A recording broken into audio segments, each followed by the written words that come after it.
Hello guys, and welcome back to I Never Knew That. So today we are going to be talking about deep sea diving or saturation diving. There are many different types of scuba diving, ranging from recreational diving, which lasts around 30 minutes to an hour for each dive and never go beyond 200 feet, or going all the way to saturation diving, where dives can last up to a few weeks, and the deepest dive was 2,300 feet underwater. Saturation diving allows a diver to slowly reach his working depth, and this allows all the tissues in his body to become at an equal pressure with the gases he is breathing. Saturation diving is a very specialized field of diving, and the divers will actually live in an underwater habitat at their depth that they're working at. Saturation divers are used for working on wrecks of ships, or they're also used in offshore drilling rigs, and some are used for scientific purposes.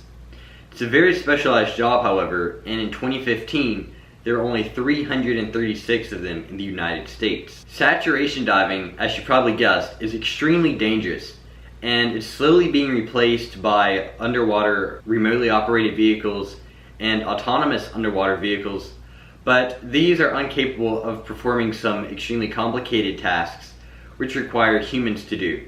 This is why saturation diving still exists. To reach their depth and their underwater habitat, divers are lowered down in a diving bell.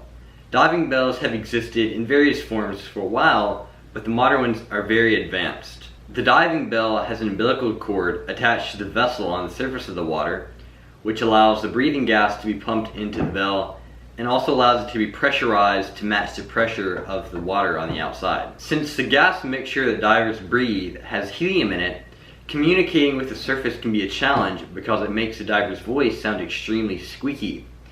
To overcome this, the radio transmitters has a software built into it which tries to make the diver's voice sound more natural and understandable.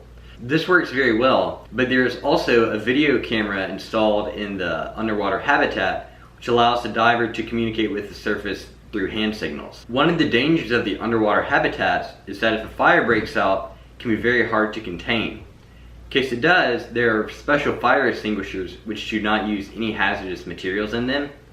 But if the fire is releasing hazardous gases into the chamber, then the divers will wear a BIBS device, or a built-in breathing system. In case of emergencies where the diver needs to quickly escape from the habitat, there is a hyperbaric escape vehicle. These float to the surface fairly quickly, and they also slowly increase their pressure to stay the same pressure as the diver is living in, so his body can slowly readjust to normal atmospheric pressures. These escape modules are self-sufficient for several days, since the diver needs to slowly let his body readjust to natural pressures to avoid getting the bends. Alright, well, it is time to draw our topic for next week. Let's see what my next video will be on. It is going to be service animals.